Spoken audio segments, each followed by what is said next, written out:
Xolamga erimda homiladorman dedim. Endi men uni ortidan enagiga o'xshab yuramanmi? Hozir shunda bu bolani tug'ib berib yuborasizmi?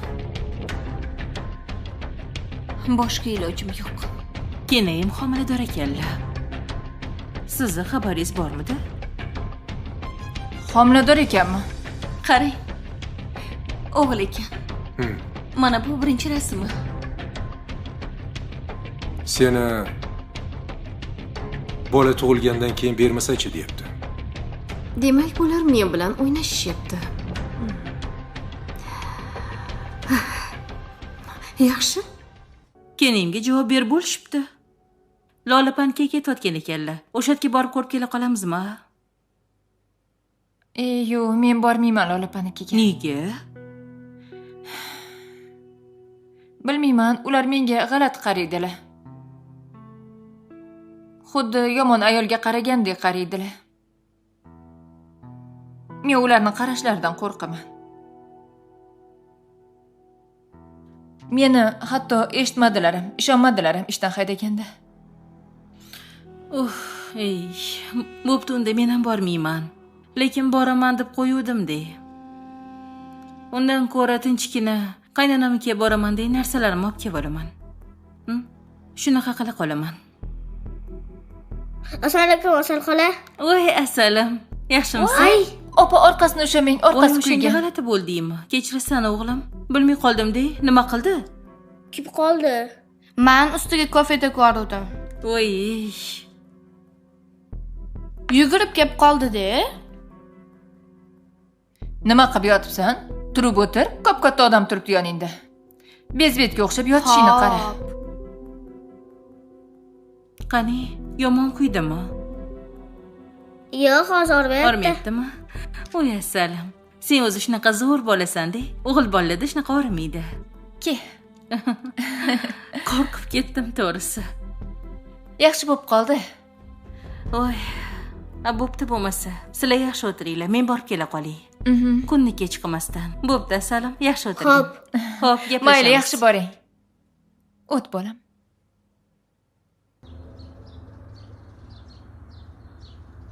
Aka. Assalomu alaykum. Va alaykum assalom. Yaxshimisiz? Yaxshimisan? Tuzimsan? Sonlaring yaxshimi? Rahmat. O'tir. Nega bu yoqqa chiqib oldingiz?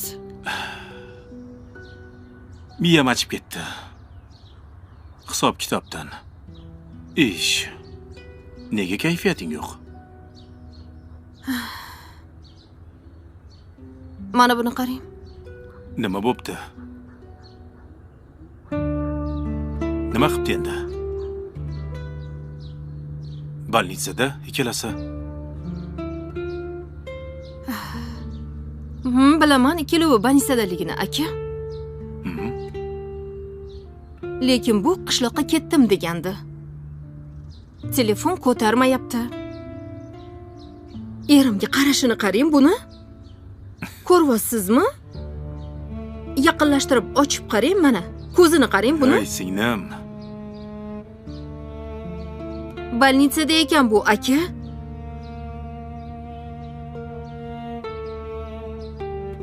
Menga rasm jo'natib, "Men bu eringmi, boshqa xotini bormi?" deb so'rashyapti. Nimaga men bilmayman buni bolnitsadaligini? Erim seni sog'indim deb keldi. Demak, bu men kasalman deb erimni aldab chaqirib olganmi? Ha, menga qishloqdaman deb aldagan. Siz maqtudingiz bu qizni. Lekin seni men senga qamalib chiqqanini ham aytganman, to'g'rimi? Endi u ayolning ichiga kirib chiqibmanmi? Balki seni o'ylayotgan narsa emasdir. Yaxshi gumon qilib ko'r. Aka. 15 yil ichida erim O'zbekistonga necha marta kelgan? Hamma ishni sizga topshirib qo'ygan edi. To'g'ri. Yaqinda ketdi o'zi. Yana ketdi. Seni sog'indim deb. Sog'ingandir-da seni. Yo'q. Bu yoqda aniq boshqa gap bor. Singlisi-ku. Yo'q, men sezyapman.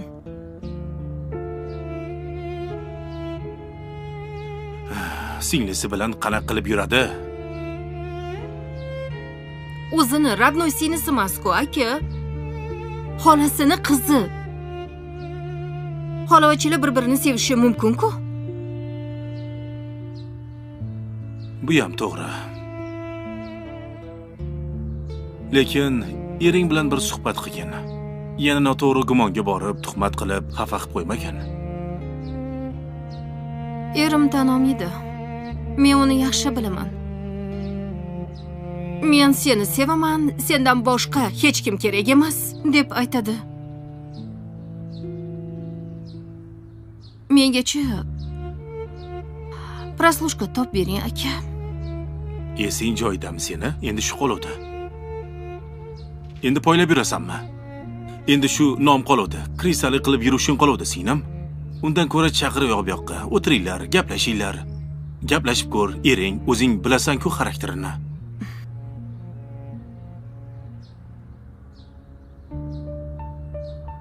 Agar Daryo meni bolamni ko'tarib yurmaganida, borib sochini bittalab yulardim. Endi senga shu obro' yarashadimi? Qo'ysangchi, o'zingni Daryo bilan, qamalib chiqqan qiz bilan tenglashtiryapsanmi? Sen go'zalsan. Sen meni singlimsan. Bizni otamiz kim bo'lgan go'zal? Nima bo'layapti senga? Mabodo ering yurganda ham sen og'irroq bo'lgan. Uni ketidan yig'lab, janjal qilib, erimni olib qolaman deb o'ylamagan. Ketadigan er ketadi baribir. Aka, qo'rqitmang. Endi orzularim amalga oshadi deganimda erim ketadimi? Ketmaydi. Nima, men o'zim erimga xotin topib berdimmi? Yo'q, ey. Bo'lmagan narsani o'ylamagan. Mana, qilyaptilar. Gaplash, chiroyli gaplash. Yig'lama.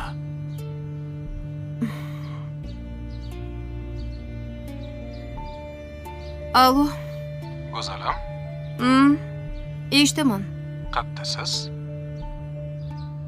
Tinchlikmi? Akam yoniga kelgandim. Meni qornim ochgan edi. Sen bilan ovqatlangim kelyotdi. Kelasanmi? Qayerga boring? Shu mahalladagi restoran bor-ku. Xo'p, hozir boraman. Kutaman.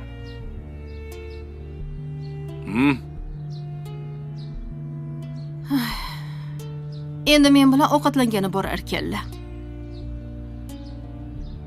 Mana imkoniyat borganda gaplashgan. Borini aytgan. Ochiq-oydin gaplashaver. Yo'q.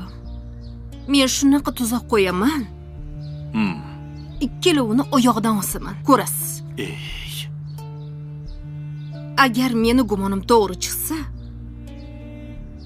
men tirik qo'ymayman bu qizni. Go'zal, bu ishing senga yarasharmikan? Bo'pti aka, yana gaplasharmiz. Er bermoq, jon bermoq, aka. Yana gaplashamiz. Mayli, Xo'p, borib men gaplash. ketdim. Xo'p, aka. Menga telefon qilib aytib qo'ygin. Xavotir olib o'tirmay, xo'p? Singlima.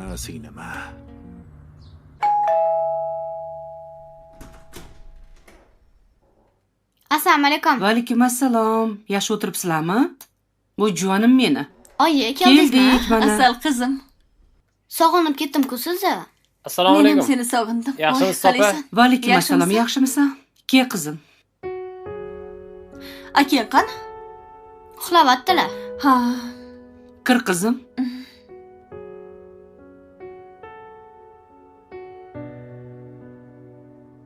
Oyi, qarang, meni kalavatim bor. Endi buvimkida kelib qolsam bo'ladi. Yaxshi-ku.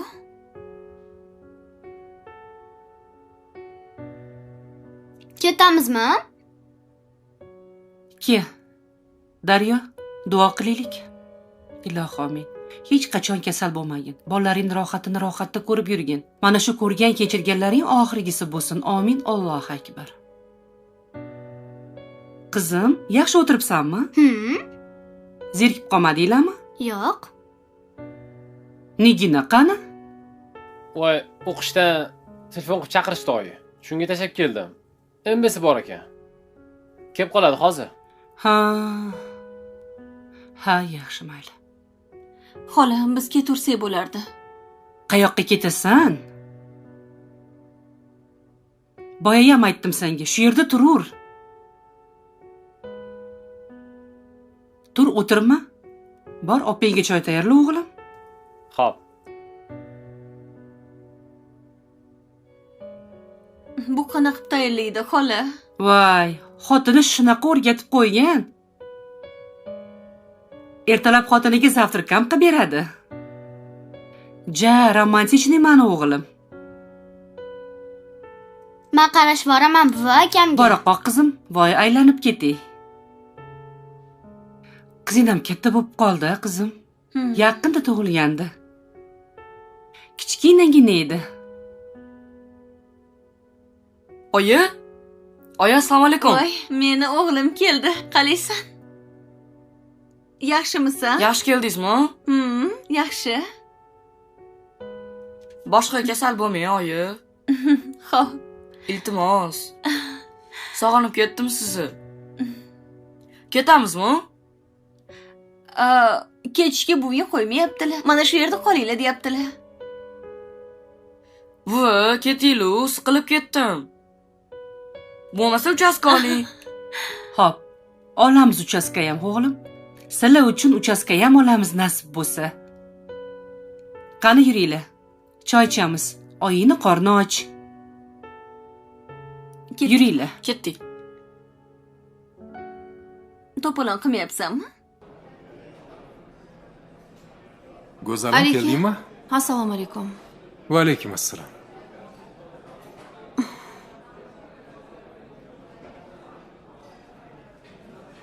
Yaxshi keldingmi?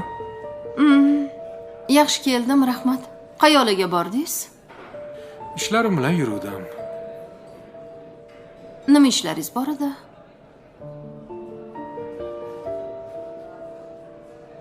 Qancha joyni tekshirishim kerak. O'zing bilasan-ku. Himchiskalar bor, o'quv markaz, sex. Bunda o'ylab qarasam, sen bilan anchadan beri ovqatlamagan ekanmiz. Yo'q. Sog'indingizmi meni? Nima bo'ldi senga? Nimaga kayfiyating yo'q? Bilmadim. Kun ta'sir qilyapti shekilli. Kun yaxshi-ku. Issiq juda. Yondiryapti. Sen yayo yurmasang, tegingda mashinang bo'lsa, o'sha muzdek havoyi ham yondiryapti. mana bu muzdekkina aysi ichib olgin.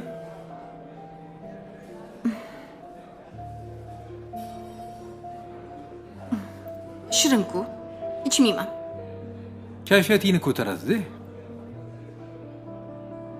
Bo'pti, nima ovqat etamiz? Senga nima yoqsa o'shani yeymiz. Nima yeysan? Yana shu joyga keldikmi? Xohlasang boshqa joyga boramiz. Shart emas. Bu yerda go'sht senga yoqardi-yu.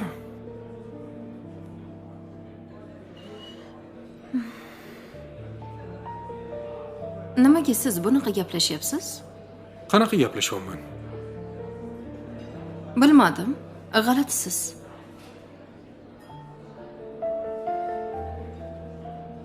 Erkaklar biror ishni qilib berkitganda shunaqa gaplashadi.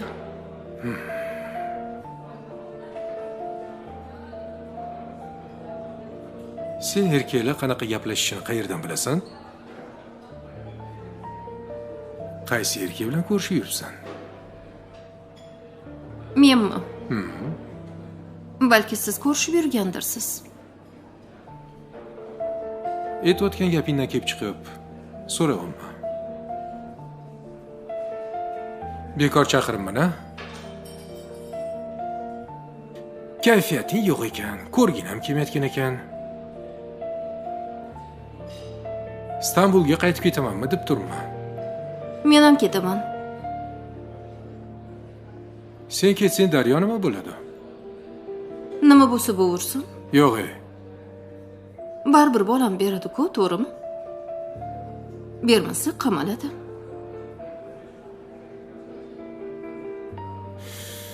Go'zalim, kel, urushmaylik. O'zi 2-3 kunga seni deb keldim. Aniq men uchunmi? Faqat sen uchun.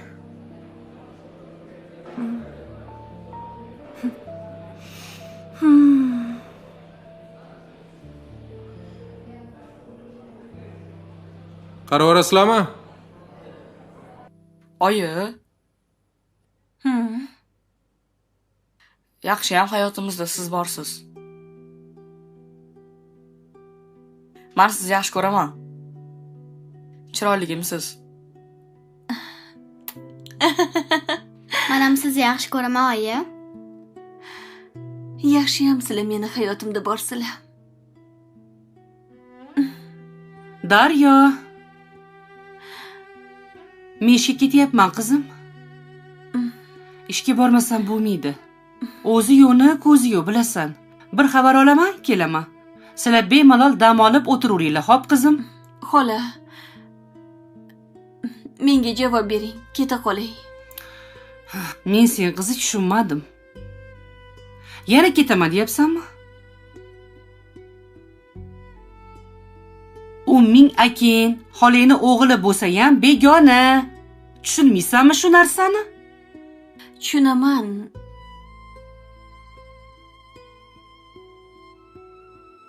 Biz juda ham yaqin bo'lib ketdik. Go'zal opa ham, kenayim. Bolalarga o'rganib qolgan, chaqirib qo'ymayapti. Qolaversa, hovli katta. Istanbulga ketishsa, biz uyligiga qarab turishimiz kerak.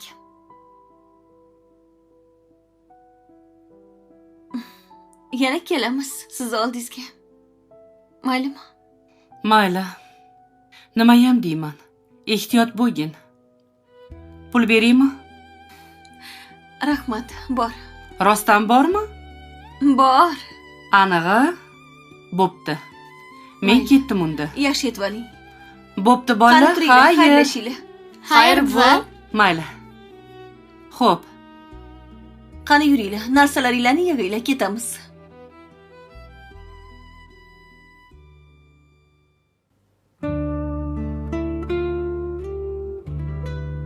Izzat? Izzat? Izzat? Bola? Bu nima ahvol? Bu nima yotish? Nega yerda yotibsan, xonaga kirib yotmasdan? Shu yer muzdaydi, oyi. Nima bo'ldi? Menga qara, ichganmisan? Boshini ushlayapsan? Kecha ozgina ichuvdim. Nega ichding? Nega hech qilmagan ishingni qilding, bolam? Nega bunday qilding? Tinchlikmi o'zi? Charchadim, oyi. Hamma narsadan charchadim.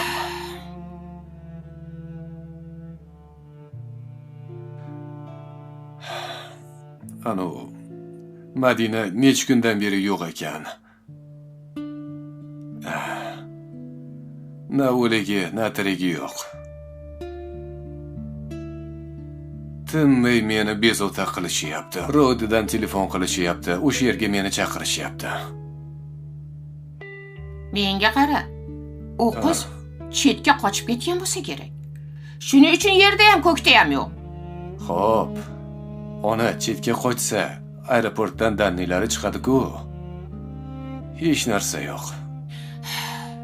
Endi shu yetmay turuvdi. Voy. Bola. O'sha qiz senga boshog'riq bo'lishini bilardim. Asal kelmadimi? Kelmadi. Bo'pti. Tur o'rningdan. Yuzlaringni yuvib, o'zingga qara. Kiyimlaringni almashtir. Borginda kelinimni olib kel. Hozir turaman ona, hozir turaman. Bugunoq borib kelinimni olib kel deyapman. Ona, yalinmayman. Qancha yalinish mumkin? Qancha gapirish mumkin? Jonimga tegdi to'g'risida. Bunchalik ham bo'lish kerak emas-u, arzimagan narsaga xafa bo'lib o'zicha nozlanib yuraveradi. Yana qachongacha chidab yurish kerak? U ham bekordan bekorga xafa bo'lmayotgandir, tur o'rningdan. Uyda ikkita katta qaynanang bor. Ana shular tinchlik bermagandir. Xo'p, nima qilay oyi? Uni desam bu, buni desam bu.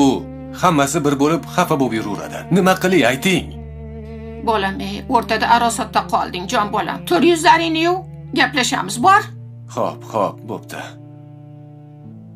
Yoki ikkala qizni ham olib ketaymi o'zim bilan? Yo'q. Qo'ying, endi sizni boshingiz og'ritsin. Kerak emas. Seni boshing og'risa mayli. Bir gap bo'lar ona. Bo'pti, tur. Tur o'rningdan yuvib. Hozir turaman ona, bir pas o'tiray. Tur, turmagunicha ketmayman, tur o'rningdan. Voy belim.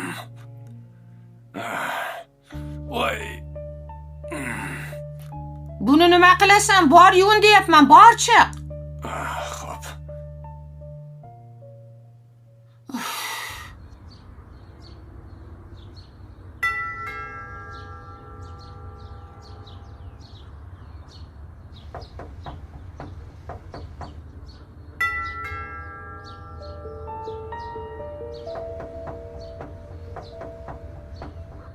Hech kim yo'qmi, oyi?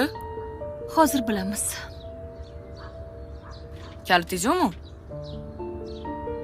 Yo'q, bolam, bizni uyimiz emas-ku bu.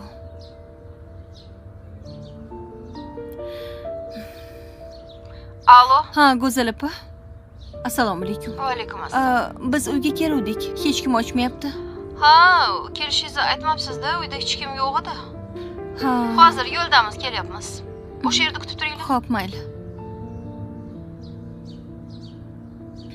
Kelishyapti ekan. Endi kutib turamiz. Oyi, sumkangizni bering. Og'ir emas. Bering. Mehribon bolam meni. Mashina turganda siz ko'tarasizmi?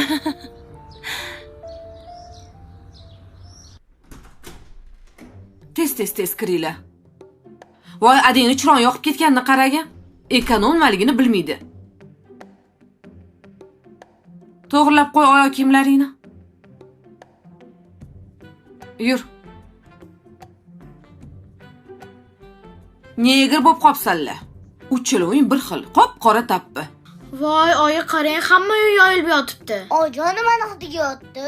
Ha, bu ading yegan qoldirgan. Hammasini ahvolini qara. Ay. Bor, Shakina kiyimlaringni almashtir hamma. Kiyinib chiqlaring, uylanib bo'rka qilamiz. Bor, ading biz yo'g'imizda bayram qilibdi. Odam bo'lmaydi bu.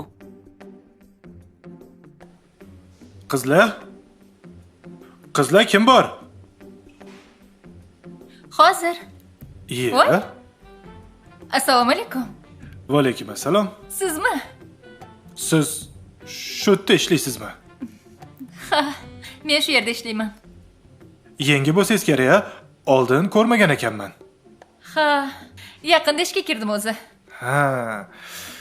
Ha, haligi Samandar yaxshimi? Ha, ancha yaxshi, rahmat. Ha, aytgancha, men bu kiyimimni topshirmoqchi edim. O'zim ham shu yerda ishlayman.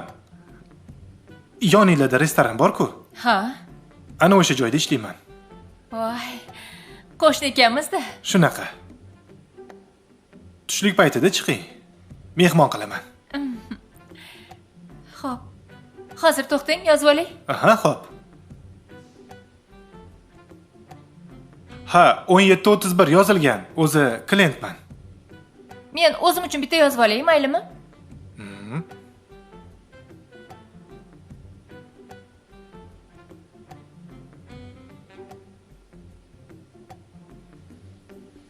Mengacha zudlik bilan tayyor qilib bering, iltimos. Bu Uyda yuvsa ham bo'ladi-ku. Bo'ladi. Lekin oyimlarni qiynagim kelmaydi. Ha, mayli, xo'p. Xo'p. Ertagacha tayyor qilib beraman. Bo'ladimi? Zo'r, bo'ladi. Mayli. Chiqing Zamira. Bugun ishda ekanmiz biz. Bo'ldi, xo'p. Rahmat. Mayli, charchamang. Xo'p, yaxshi boring.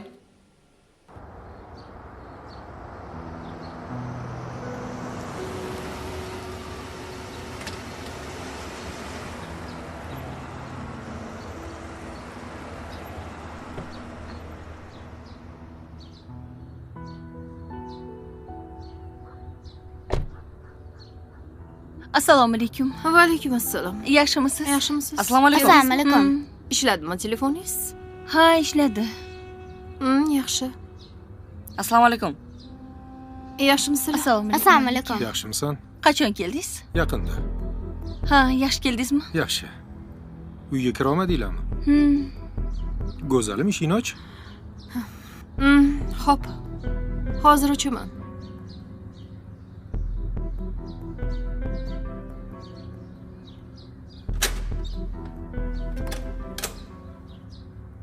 Kiringlar. Kiring. Kir, Go'zal. Yo'q, siz kiring. Nima bo'ldi senga? Hech nima. Hech nima bo'lmasa kir unaqada. Siz kiring, keyin men kiraman. Yur, birga kiramiz.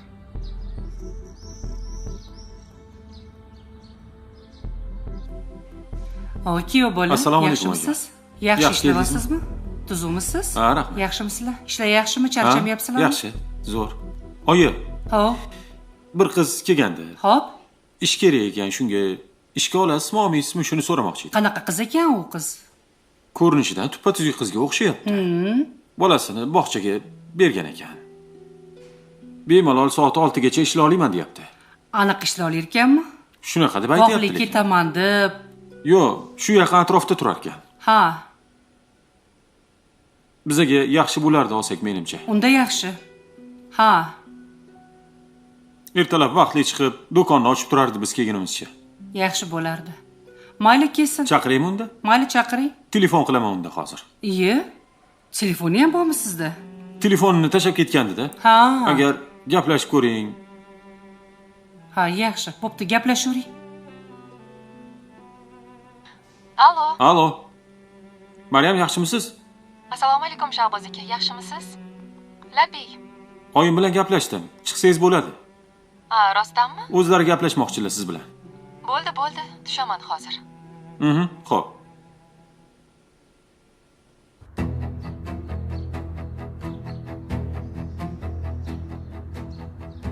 Ya.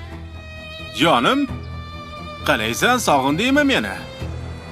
Endi uyingga ketayotdim, chamadonlaringni olib borgani.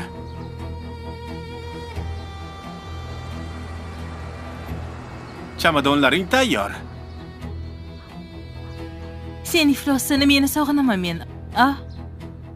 Talagan sog'inding-ku. Aftingni qara. O'lib qolarding-ku. Jonim, men seni sevaman, o'laman deb. Ma, yaxshi bo'ldi o'zing kelganing. Eski-tuski narsalaringni ol. Eski-tuski bo'lib qoldimi endi? Ha, endi eskini eski deydi-da. Yo'q. Yaxshi ham sen bilan ajrashgan ekanman, ha? Aptingni qaragan. Sen oldinchi o'zing oynaga bir qaragin. Sen sirama meni, nima bo'lganda taqdirda ham bolangning otasiman, tushundingmi? Men. Seni bolangni onasi emasmanmi, Sen votiminni meni bolamni otasi bo'lganing uchun borib bolangga rahmat degin. Bo'lmasa men seni allaqachon qamatvorgan bo'lardim. Turqing qursin seni. Ko'raman deb o'ylamagandim. Bor.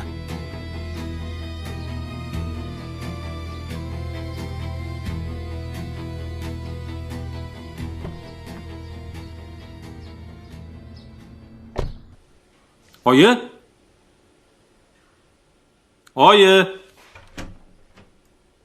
Ho, bolam.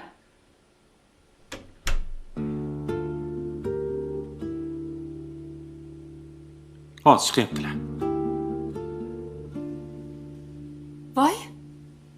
Lola opa, Voy, yaxshimisiz? tanimadingizmi meni? Yo'q, tanimadim. Qarang, kimga o'xshayman, eslab ko'ring. Uzr. Tanimadim. Oyjon, bu sizga aytgan qizim. Ha. Ishga kirmoqchi bo'lgan. Ha. Lola xola, men dugonangiz Mavjudani qizlariman. Esladingizmi, kursdoshingiz? Esladim. Mojuniya? Voy, tanishmisizlar? Ha, mana kursdoshim bo'lgan, dugonam bo'lgan bunoyisi. Tasodif qarang. Ke, ko'rishib qo'yaylik. Yaxshimisan qizim? Rahmat. Oying yaxshimi? O'z yaxshimisiz? Katta qiz bo'psan. Men seni kichkinaligingda ko'rganman. Unga ham 6 yil bo'lib qoldi. 6 yil oldin kichkina qiz eding-da, qizim. Katta qiz bo'lib qopsan. Oying rahmatli, juda yaxshi o'rtoq edi men bilan. Yerdim olodi. Tog' bilan emas, odam bilan uchrashadi deb bekorga aytishmagan. Turmushga chiqdingmi? Chiqdim. Baxtlimisan? Bitta o'g'lim bor. Ha, yaxshi. Shunga men shu tepadagi domda turaman. Ha, yaxshi. Yaqinroq joydan ish qidirayotgandim. Yaxshi. Bo'ldi, o'zimni qizim ekan. Ishga olamiz. Ertadan ishga chiqsin. Ertaga ishga chiqqan xo'p. Boshida oyligini 4 million qilib beraman. Keyin ishingga qarab, savdoyingga qarab, yana ko'tarib beraman oyligini. Faqat men 6 gacha ishlay olaman-da. O'g'limni bog'chadan olishim kerak. Bog'chadan olib kelsang, yuradi shu yerda. Unaqa qilsak ham bo'ladi, to'g'ri. Uyda ham qiladigan ishim yo'q. Xo'jayinning urishmaylarmi? Qaynona-qaynotang urushib berishmaydimi? Yo'q. Alohida yashaymiz. Ha, unda yaxshi. Bo'ldi. Ertadan ishga kelurgin. Pasportingni olib kelgin faqat, xo'p qizim? Xo'p, mayli. Ko'rganimdan xursandman. Men ham xursandman, qiz. Xo'p. Bo'pti, mayli, xo'p. Oyi, kuzatib qo'yaman. Tushunmadim. O'zi keta oladi? Menga qarang. Hisob-kitobga tez yuring.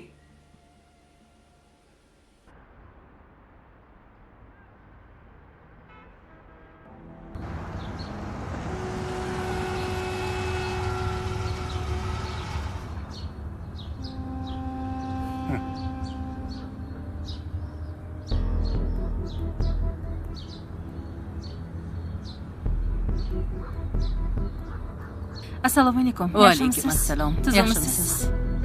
Keling, xizmat. Uylarni sotuvga qo'yibsizlarmi? Ha, sotuvga qo'yuvdik. Sotyapsizlarmi rostdan? Ha, sotyapmiz. Nech pul deyapsizlar? Bilmadim, xo'jayinim biladilar. Xo'jayinim bilan gaplashinglar.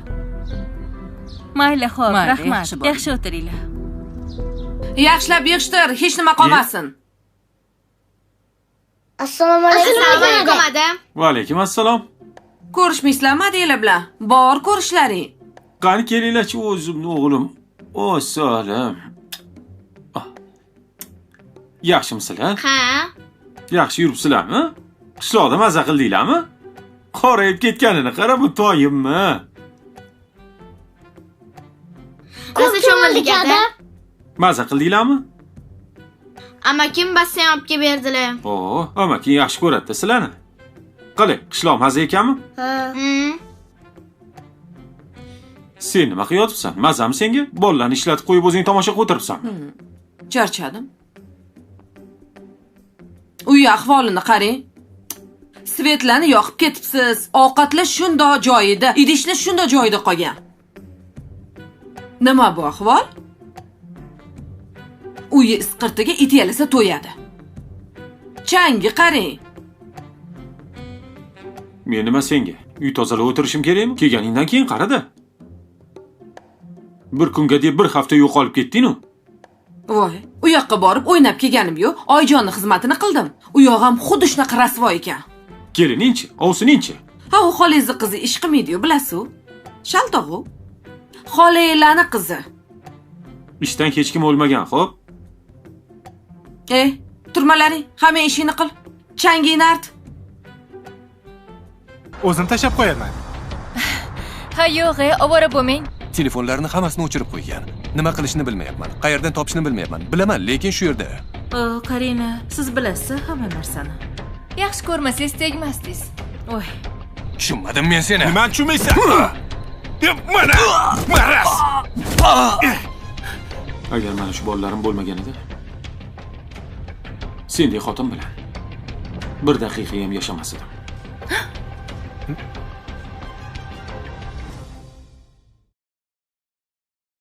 My father built his empire with a surveyor's level, a used pickup truck, and a stubborn refusal to die poor. His widow began dismantling everything before the flowers on his casket had even wilted. My name is James. I'm 35 years old and I live in Phoenix, Arizona. For most of my life, I believed family didn't need contracts or legal paperwork.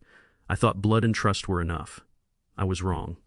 The lesson that changed my mind came at the worst possible time, 48 hours after my father's funeral.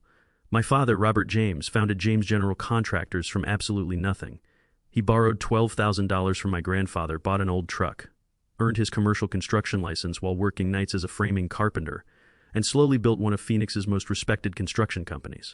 By the time I graduated from Arizona State University with a degree in civil engineering, the company employed more than 100 people, managed government contracts across Arizona, owned heavy equipment, 2 large yards, and had earned a reputation built entirely on honesty and hard work. Dad wasn't flashy. He drove the same Ford F-250 for over a decade, wore work boots to business meetings, and believed a handshake still meant something.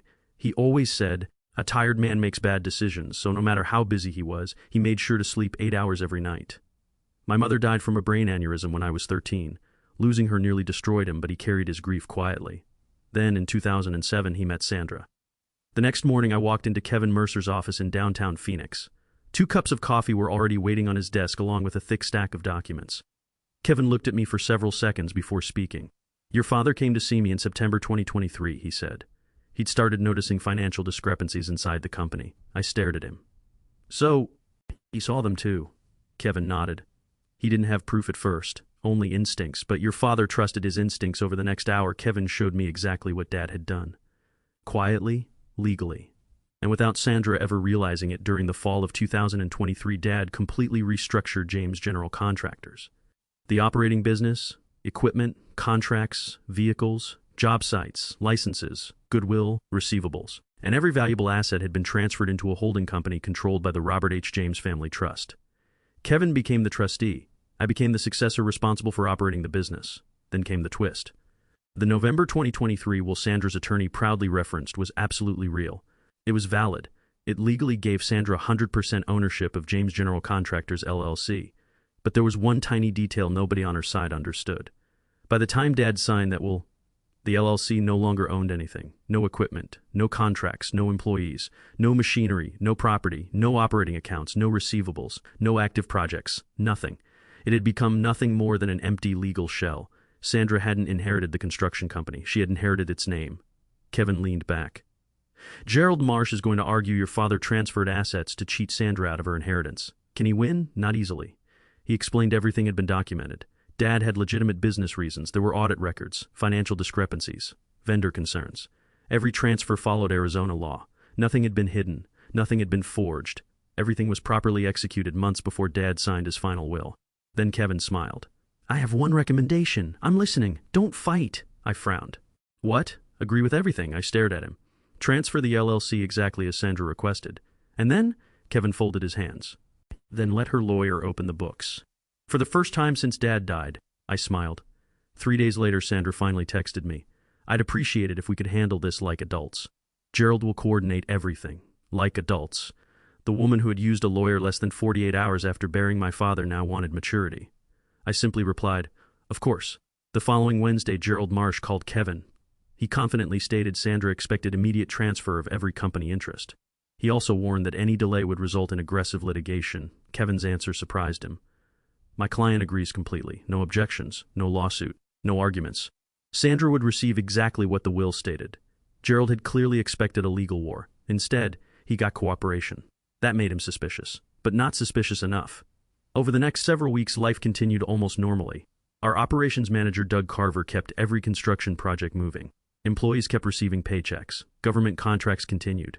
Clients noticed nothing. That was exactly what Dad wanted. Because the operating business belonged to the trust, the estate battle couldn't interrupt daily operations. Sandra remained completely unaware. Then she called me herself. Her voice sounded warmer than it ever had before. James, I don't want this to become ugly. I don't either. Your father loved both of us. He did. I hope we can still be family. Family. The word almost made me laugh. Instead, I answered calmly. I'd like that too. After hanging up, I sat quietly inside my truck outside a Mesa job site. The smell of concrete, steel, diesel engines.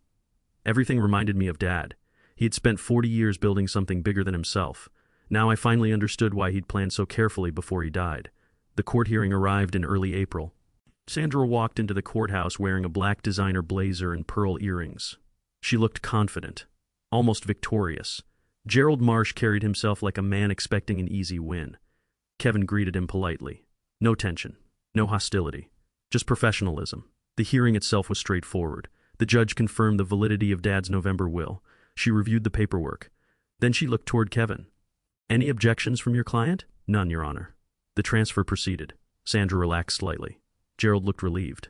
Everything appeared to be going exactly according to plan. Then came the final document, the business asset schedule. Gerald opened the folder. He scanned the first page, turned another. Then suddenly, he stopped reading. His expression changed instantly. He read the same paragraph again, then slowly looked toward Kevin. Kevin never moved, never smiled, never reacted. Gerald lowered his eyes back to the document. Right there, printed in black and white, was the current value of James General Contractors LLC, net asset value, $0. The silence inside that courtroom felt endless. Gerald slowly removed his glasses, folded them, placed them carefully on the table, then quietly addressed the judge. Your Honor, I'd like to request a brief recess. Sandra immediately leaned toward Gerald. What's wrong? She whispered. What does it say? Gerald didn't answer. Not here. They stepped into the hallway. Kevin calmly poured himself a glass of water and slid another toward me. How are you holding up? He asked. I'm okay. And for the first time since my father died, I truly meant it. Through the courtroom window, I watched Gerald explain the documents. Sandra's expression changed almost second by second. First confusion, then disbelief, then anger, real anger. She suddenly pushed past Gerald and stormed back into the courtroom. She pointed directly at me. What did you do? Her voice echoed through the room. What did you do to that company? I remained seated. I didn't do anything, Sandra. My father did. That's fraud. No, Kevin answered calmly. Mr. Robert James legally restructured his business months before signing his final will. Every transfer was documented. Every asset movement has a legitimate business purpose supported by financial records. Sandra shook her head. He did this to cut me out. Kevin didn't even raise his voice. He did this to protect the business his employees depended on. Those words hit harder than any argument. Because they were true, the judge returned. The hearing resumed. Within minutes, the paperwork was finalized. Sandra officially became the owner of James General Contractors LLC, an LLC that contained no equipment, no trucks, no contracts, no employees, no real estate, no operating accounts, no goodwill, no income, nothing. She inherited a corporate shell, the name, and absolutely nothing else. I didn't celebrate, I didn't smile, I didn't feel victorious, because this wasn't revenge. This was my father's final construction project, and all I had done was complete it. Outside the courthouse, Kevin walked beside me toward the parking garage. The lawsuit isn't over, he said. They'll challenge the restructuring. I expected that. They'll argue fraudulent transfer. Can they win? Kevin shook his head. We have every invoice, every audit, every legal filing, every business justification. Your father prepared this better than most Fortune 500 companies prepare mergers. I looked toward downtown Phoenix. He wasn't protecting me, Kevin smiled. No, he was protecting 110 families. Those words stayed with me. Over the following months, Sandra filed exactly what Kevin predicted, an elective share claim. The litigation continued. Thousands of pages of financial records were exchanged. Forensic accountants examined years of company transactions. Sandra believed those records would expose flaws in Dad's restructuring. Instead, they exposed her. The same vendor invoices I'd questioned years earlier resurfaced during discovery. Payments had been sent to a company with no physical office, that company connected to another LLC in Nevada. Eventually, investigators traced everything back to bank accounts Sandra controlled. Total questionable payments, $263,000. Spread across 14 months, with the court as evidence affecting the estate valuation. 11 days later, Gerald Marsh withdrew from the case. Officially, he cited a conflict of interest. Unofficially, he knew exactly where this was heading. Sandra hired another attorney. Unlike Gerald, the new lawyer immediately understood the situation. She contacted Kevin with a settlement proposal. Sandra would abandon every remaining claim against the business. She would keep the family home. She would keep the personal financial accounts Dad had legally left her. In return, the financial misconduct evidence would not be referred for criminal investigation. Kevin placed the settlement in front of me.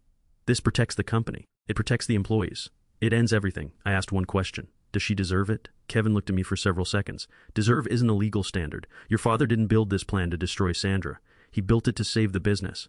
I already knew the answer. The next morning I signed. 14 weeks after my father's funeral, everything ended. A few days later, I drove to one of our largest construction sites in North Phoenix. Steel beams stretched into the Arizona sky. Concrete crews worked exactly on schedule. Forklifts moved. Cranes lifted. Workers laughed during lunch. Business continued. Exactly as my father intended. Doug Carver radioed me. Everything's on schedule. Good. Keep building. I stood there listening to the sounds Dad had loved his entire life. Steel, concrete, engines, hammers, progress. That was his real legacy. Not money, not courtrooms, not lawsuits. Things that lasted. Looking back now, I've realized something important. People often think this story is about revenge. It isn't. It's about preparation. My father spent the final 18 months of his life quietly documenting problems, consulting attorneys, restructuring ownership, and protecting the company that supported more than 100 families. He never acted out of anger. He acted out of responsibility. I spent years trying to avoid conflict, trying to be the respectful stepson, trying not to interfere in my father's marriage. Sometimes avoiding conflict isn't kindness. Sometimes it's simply delaying an inevitable problem. The biggest lesson I learned is this: love doesn't replace due diligence. You can trust someone and still verify the paperwork. You can love your family and still review the financial statements. You can believe in loyalty and still protect everything you've spent your life building. My father understood that before I did. He simply acted on it first. Today, James General Contractors is stronger than ever. The employees still have jobs. Projects still finish on time. Clients still trust our name. And every Saturday morning I make scrambled eggs, wheat toast, black coffee, no butter, just heat, patience, and the quiet reminder my father left behind. Because that's how lasting things are built, one careful decision at a time. Sandra was almost 30 years younger than my father. She was attractive, intelligent, and worked as an office manager for a commercial real estate brokerage. She was polite to everyone, including me. But there was always something calculated about her kindness. She never crossed the line into cruelty. Instead, she mastered something much colder: professional indifference. Dad married her in 2009. I tried to accept her. Every holiday was polite. Every family dinner felt carefully scripted. She treated me less like a stepson and more like a guest who had overstayed his welcome. As the years passed, Sandra slowly became more involved in Dad's company. She had no construction experience, yet somehow she became office director. She handled payroll, vendor payments, accounts receivable, and administrative operations. Dad praised her constantly, saying she'd become indispensable. I started noticing things. Vendor invoices seemed larger than they should have been. Mileage reimbursements didn't match job sites. Payroll included names I'd never seen before. Small inconsistencies appeared everywhere. In October 2021, I quietly mentioned my concerns to Dad. I framed them as accounting questions rather than accusations against Sandra. He looked exhausted. "James," he said softly, "I'm getting older. I'm not going to spend whatever years I have left auditing my own marriage. I let it go. That remains one of my biggest regrets." Early in 2022, Dad was diagnosed with a serious heart condition. Surgery bought him time, but everyone understood the clock had started ticking. He slowed down at work but refused to retire completely. Then, on a Tuesday morning in March 2024, everything changed. Sandra called me at 6:47 a.m. "Your father passed away." I reached their house in less than 20 minutes. Dad looked peaceful, almost relieved, as though he'd finally laid down a burden he'd been carrying for decades. Sandra, meanwhile, was already coordinating with the funeral home. Calm, efficient, organized. At the time, I told myself everyone grieves differently. The funeral took place 3 days later. Employees, subcontractors, city officials, old friends, and family packed the church. More than 100 people came to honor the man who had built businesses, careers, and lives. Sandra cried when expected, greeted guests politely, and thanked everyone for attending. 48 hours later, I received an email. Not a phone call, not a conversation. An email from Sandra's estate attorney. According to my father's latest will, dated November 2023, Sandra had inherited everything: the family home, the bank accounts, every share of James General Contractors. The message politely instructed me to arrange a time to collect my personal belongings from the house within 5 business days. In plain English, your father is buried. Now get your things and leave. I read the email 4 times. At first I felt anger, then something else replaced it. The same calm focus I'd developed over years of managing multi-million-dollar construction projects. When everyone else panics, engineers calculate. I poured myself a cup of coffee. Then I called my father's longtime attorney, Kevin Mercer. He answered immediately. James? I was expecting your call. I asked him one question. What do you know about the November 2023 will? There was a long silence. Finally, he replied, Don't do anything yet. Come to my office tomorrow morning. There are some things your father wanted you to know.